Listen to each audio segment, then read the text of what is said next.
bello essere illuminato dal cielo. Rieccoci ad un nuovo approfondimento. Oggi partiamo dalla civiltà greca verso quella romana, approfondiremo i punti chiave di questi periodi storici, passando ovviamente per la storia della musica. Finiremo con l'approfondire il periodo successivamente a queste grandi e importanti civiltà durante il primo sviluppo del cristianesimo fino ai primi albori della polifonia colta. Nell'antica Grecia la musica occupava un ruolo di grande rilievo nella vita sociale e religiosa.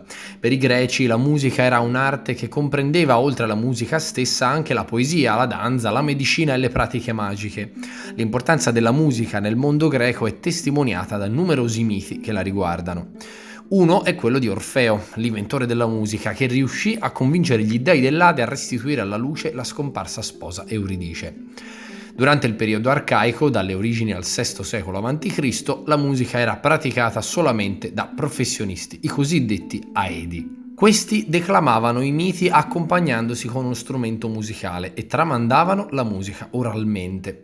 In seguito, nel periodo classico, dal VI secolo a.C. al IV secolo a.C., la musica entrò a far parte del sistema educativo e così venne divulgata. A questo periodo risalgono pochissime fonti di scrittura musicale che erano soltanto di aiuto ai professionisti, perciò la musica veniva ancora tramandata oralmente. Sempre nel periodo classico si sviluppò la tragedia. I soggetti della tragedia erano presi dai miti letterari e consistevano in dialoghi tra 2 o 3 personaggi alternati da canti corali.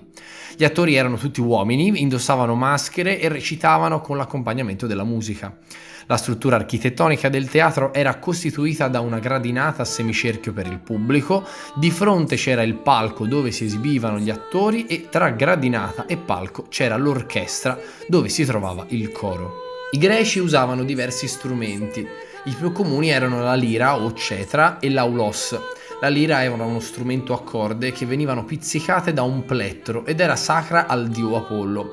L'aulos era uno strumento a fiato ad ancia, sacro al dio Dioniso. Erano in uso anche strumenti a percussione, tra cui i tamburi e i cimbali, meglio noti come piatti. I greci accostarono la musica alla matematica e al movimento degli astri. Pitagora, accostando la musica al movimento dei pianeti, capì che anch'essa era governata da precise leggi matematiche. Portò la sua intuizione sul monocordo e scoprì che se una corda produceva un suono di una certa altezza, per ottenere un suono all'ottava superiore bisognava far vibrare metà della corda. Per ottenere la quinta bastava far vibrare i 2/3 della corda e via di seguito. Il primo sistema teorico di organizzazione dei suoni nasce in Grecia. Alla base del sistema musicale greco c'era il tetracordo formato da 4 suoni discendenti, cioè una sorta di scala. I 2 suoni estremi erano fissi, invece i 2 intermedi erano mobili. Il ritmo musicale si basava su quello poetico. E nella poesia greca la metrica scaturiva dalla durata delle sillabe, brevi o lunghe, lo stesso valeva in musica. La breve equivale all'odierna croma e la lunga all'odierna semiminima, più o meno, se volessimo fare un paragone. Il ritmo si aveva dall'unione di 2 o più note o sillabe ordinate in schemi ritmici chiamati piedi. In poesia la combinazione di vari piedi formava il verso e la combinazione di più versi formava la strofa. Alla musica i greci attribuivano una funzione educativa perché la ritenevano in grado di arricchire l'animo delle persone.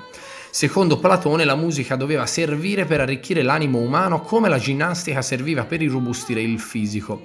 Questo discorso si amplia con la dottrina dell'ethos, per la quale ogni modo ha un suo ethos specifico e può incidere positivamente o negativamente sull'animo delle persone. Aristotele accettò la classificazione in ethos, ma ritenne che tutti i modi potevano andare a beneficio dell'animo. Fino a questo momento la teoria musicale era conosciuta esclusivamente dal punto di vista matematico, poi in futuro, ovviamente con la nascita dell'estetica e dell'estetica musicale nello specifico, acquisì altri significati. Ebbene, poi vedremo che la teoria musicale greca, soprattutto le scale e i modi di utilizzarle, verranno riprese e modificate durante il Medioevo, per esempio con il canto gregoriano e anche successivamente con i famosi modi medievali. e da qui in poi possiamo vedere uno sviluppo della musica non tanto legato all'aspetto prettamente tecnico, ma specialmente si sposta verso l'aspetto più estetico e artistico. Adesso andiamo verso la civiltà romana. I latini sono sempre stati molto più rudi in ambito artistico estetico ed effettivamente lo vediamo anche nell'uso della musica. Nel periodo ellenistico si assiste ad una sostanziale crisi di quelli che sono stati fondamentali della musica greca, accompagnata dalla crisi del genere tragico. Ci si imbatte in vere e proprie performance di attori che mettono in scena, dal loro bagaglio, pezzi di repertorio. Il primo è segnato dalla modesta presenza a Roma della musica di origini etrusche o italiche, abbinata anche a spettacoli indigeni quali la tellana e il fescennino. Risale a questa prima fase la diffusione di strumenti di metallo di impiego militare, la buccina di forma circolare, il liutus a canneggio dritto con il padiglione ripiegato all'indietro, la tuba di bronzo a canna dritta e altri. Fondamentale fu successivamente la conquista della Grecia da parte dei Romani e quindi l'affluenza di musicisti, intellettuali, artisti e filosofi che appartenevano alla cultura greca. L'intero sistema culturale romano sarà condizionato da quello greco, infatti, anche dal punto di vista musicale, con delle differenze essenziali. Dal punto di vista drammatico ci saranno tragedie e commedie modellate su quelle greche, ma con la differenza che verranno chiamate diversamente. Coturnae, quelle greche, perché gli attori greci stavano in coturni, calzari, che erano monodici e corali di carattere rituale e considerati essenziali nelle solennità pubbliche, quali i rioni, nelle feste religiose, nei giochi. Palliate erano invece quelle più prettamente di derivazione romana, chiamate così proprio perché i romani indossavano un abito chiamato pallio. La musica romana ereditò dal mondo greco il sistema musicale, gli usi, le forme e la teoria. Rispetto alla semplice raffinatezza della musica greca, eseguita con pochi strumenti per accompagnare il canto, la musica dei romani fu indubbiamente più vivace e coloristica, mescolata con elementi di origine italica ed eseguita con grandi complessi in cui doveva essere massiccia la presenza degli strumenti a fiato, la tibia, la buccina, il liutus, la tuba ed altri. Si faceva anche uso dell'organo idraulico e di numerosi e rumorosi, direi, strumenti a percussione. Si può pertanto desumere che la musica a Roma fosse assai popolare e che accompagnasse sempre molti spettacoli, tra cui la pantomima e gli spettacoli dei gladiatori. Mentre per i greci la musica era una componente fondamentale dell'educazione, i romani ne avevano un'opinione molto inferiore, associandola a feste e divertimenti piuttosto che alla formazione del vir.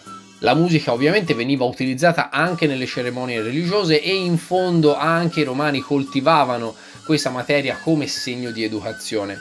I concorsi musicali erano abbastanza comuni e attiravano una vasta gamma di concorrenza, tra cui Nerone stesso, che si esibì ampiamente come un dilettante e una volta si recò addirittura in Grecia per competere. Ecco, quindi dopo essere passati dall'X Factor dell'antichità, direi che possiamo andare verso il momento più importante della storia dell'umanità, probabilmente, cioè la nascita del cristianesimo. È un momento in cui la musica comincia a prendere forma, ispirandosi a tutte le tradizioni che si erano costituite fino ad allora. La diffusione del cristianesimo e quindi del canto cristiano ha avuto un ruolo decisivo nella storia della musica occidentale. La musica corale ha origine dal canto cristiano dei primi secoli. Nelle sacre scritture si legge che il canto era una pratica comune anche nei riti della religione ebraica. Lo stesso Cristo, insieme ai suoi discepoli, viene ritratto come cantore. In entrambi i casi gli argomenti di fede sono l'argomento di espressioni artistiche non verbali che potevano essere facilmente ricordate anche da una congregazione non letterata e di umili origini. Questo modo di cantare le idee continuerà nei secoli a contribuire alla partecipazione del fedele all'azione sacra, anche dopo che la lingua latina aveva da tempo cessato di essere comprensibile. Col tempo alla funzione ieratica, cioè quella associata al salmodiare del celebrante, didascalica e partecipativa della musica, si aggiunse anche una funzione decorativa, tesa a solennizzare gli eventi religiosi attraverso le caratteristiche e il volume sonoro, al quale è possibile ascrivere parte del successo di uno strumento quale l'organo, la cui sonorità profonda induce nell'ascoltatore a una sorta di sensazione di presagio. L'effetto degli ultrasuoni prodotti dall'organo è documentato anche infatti da alcuni studi scientifici. Poiché la notazione musicale non emergerà che nel corso del XII secolo, il canto cristiano dei primi secoli ci è completamente ignoto e ciò che se ne sa deriva in gran parte da supposizioni. La sua presumibile derivazione dal rito ebraico fa presumere appunto che la liturgia dei primi secoli fosse basata sull'intonazione di forme melodiche tradizionali costruite attraverso variazioni molto piccole, di ampiezza inferiore ad un semitono e perciò dette microtoni, e in cui il ritmo era derivato dal ritmo verbale della liturgia. Questo procedimento è anche detto cantillazione. Inoltre si può supporre che la condizione di clandestinità in cui la religione cristiana era praticata favorisse il sorgere di molte varianti del rito e quindi dell'accompagnamento musicale di riferimento. La situazione cambiò nel 380, quando l'editto di Tessalonica impose la religione cristiana come unica religione dell'impero. A partire dal V secolo il cristianesimo iniziò a darsi una struttura che imponeva l'unificazione della liturgia e quindi anche della musica che ne faceva parte integrante. Si può ipotizzare che la forma iniziale della musica liturgica fosse monodica, cioè affidata ad un solista, dalla parola greca che significa una voce sola, e basata su variazioni di intonazione attorno ad una nota fondamentale, detta corda di recita.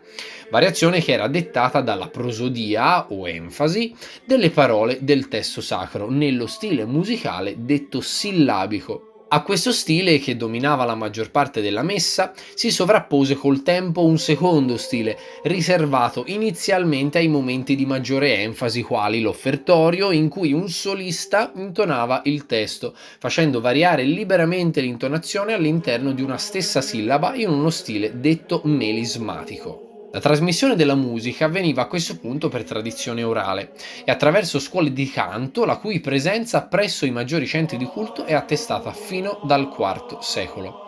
Oltre alla scuola di provenienza è probabile che anche l'improvvisazione e l'abilità del singolo cantore determinassero in larga parte la musica d'uso liturgico.